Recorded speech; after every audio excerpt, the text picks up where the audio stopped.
aquí en el piso de 1324 a un invitado que estuvo viviendo precisamente ese día y es Fernando Famoso. Fernando, buenas noches, ¿cómo te va? Bienvenido a 1324. Buenas noches, gracias por la invitación. No, gracias por haber aceptado vos la invitación de compartir este momento que es inolvidable, no solamente para Estados Unidos, sino para todo el mundo. Para todo.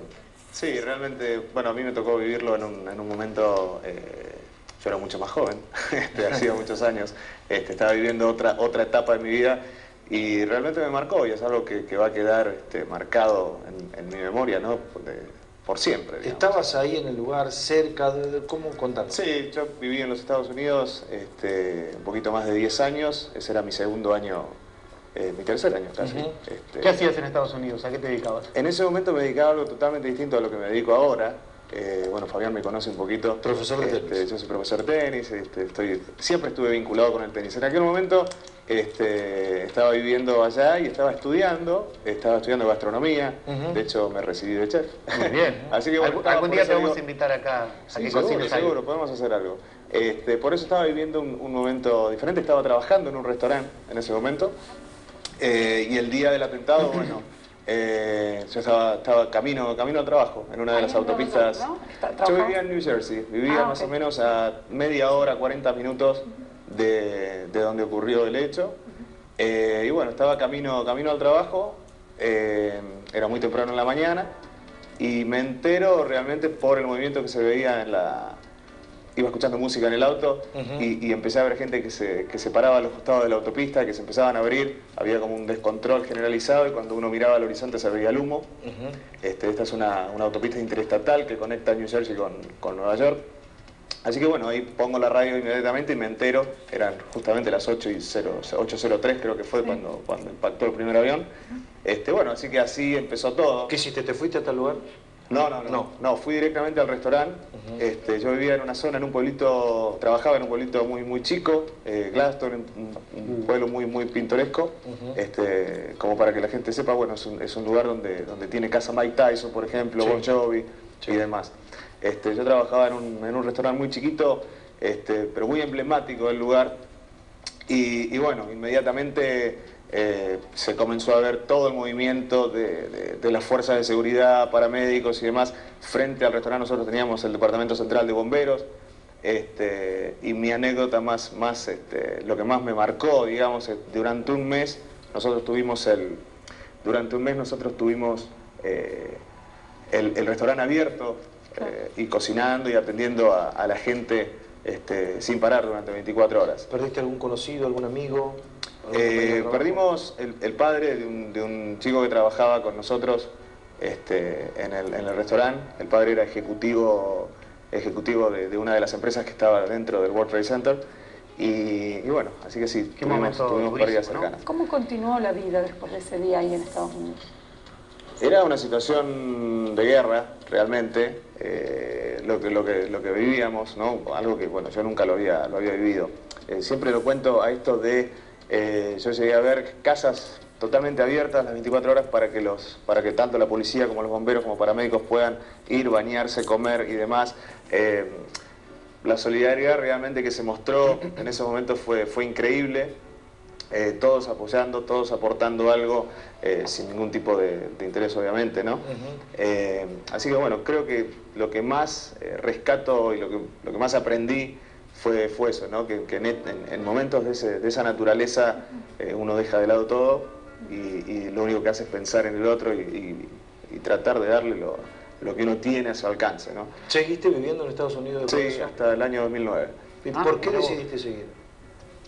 Bueno, decidí Cuestiones seguir laborales. Cuestiones laborales, cuestiones más que nada personales, ¿no? Pero Estados Unidos siempre me gustó, hice muchos amigos, de hecho todavía tengo muchos amigos allá. Así que bueno, mi vida continuó normal, digamos, pero bueno, esto es algo que sí realmente marcó a toda la sociedad y creo que año tras año uno siempre vuelve a recordar estas cosas. Disculpame, Sergio, ¿cuál fue el primer cambio que se notó inmediatamente después de lo que sucedió? Digo, la gente un poco más, no sé, encerrada en sus casas, mayores sistemas de seguridad. No, todo lo contrario. Ajá. Todo lo contrario. Esto de cooperar constantemente, eso creo que nunca cesó. Sí. Claro, la solidaridad. Siempre estuvo presente. En cosas mínimas, ¿no?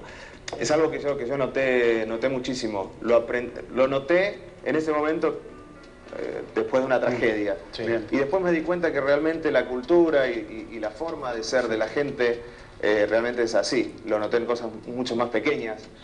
Sin embargo, la unión y todo eso siempre estuvo. Fernando. Fue como un aprendizaje para vos también. Te marcó, Sí, totalmente.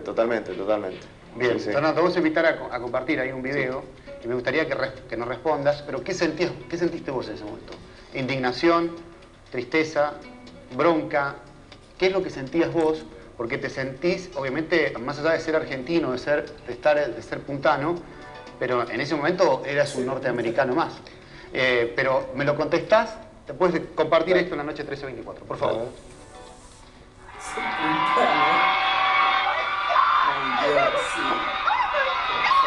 Very hot. It's very hot, ma'am. Very hot. We're all the way on the other side of Liberty, and it's very, very hot.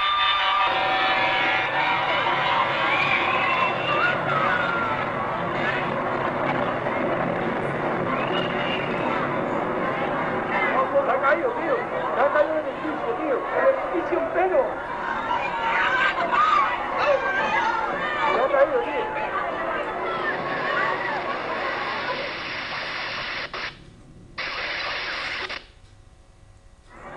Terrible. Ahora sí, ¿qué sentiste?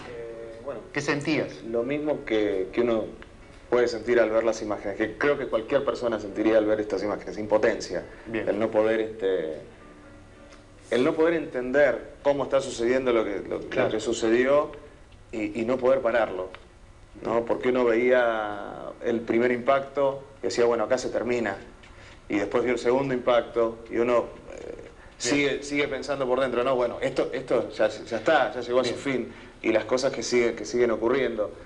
Más que nada impotencia. Impotencia y sí, y también ese temor de que ocurra en otro lugar. Nosotros estábamos muy cerca, teníamos la policía que constantemente venía al restaurante donde nosotros estábamos trabajando y bueno, nos advertía de ciertas cosas, de estar atentos a las noticias, de estar atentos a los informes que llegaban de las distintas fuerzas de seguridad y demás.